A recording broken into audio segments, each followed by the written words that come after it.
চিন্তা করে দেখুন। আগে আপনাদের জিজ্ঞেস করি আপনারা কেমন আছেন, করোনার পরে বেঁচে আছেন, এটাই সবচেয়ে বড় কথা। আমি বেঁচে আছি, দীর্ঘ 40 বছর ধরে গান গেয়েছি। কার গান? কিশোর কুমার।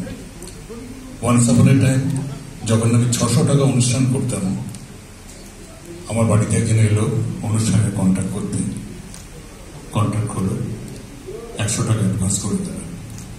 তারপর দিন আবার এসছে, যে বোধ আরো কিছু টাকা দেবে। খুব অভাব তখন, খুব কষ্ট করে সংসার চালাই। এসে বললো যে আপনি খালি কিশোর কুমারের গান গাইবেন? হ্যাঁ, এই গান গাই। না, আমাদের এখানে তা চলবে না, সবার গান গাইতে হবে। আমি বললাম যে অনেক কষ্ট করে পাশে বিড়ির দোকান থেকে গিয়ে 100 টাকা দেন, আর যে করে টাকাটা ফেরত দেবো। টাকাটা ফেরত ওনাকে দিলাম, বলে আমাদের এখানে কিশোর কুমারের গান চাষা হবে না, সবার গান, মানে মান্না দে, হেমন্ত, শ্যামল মিত্র, ভারসাটাইল গান গাইতে হবে। অনুষ্ঠান থেকে বাদ হয়ে গেলাম। অনেক কষ্ট করে করে পাড়ায় পাড়ায় ঘুরি, যেখানে যেখানে অনুষ্ঠান হয় দাদা আমাকে নেবেন। কি গান গাছ তুই?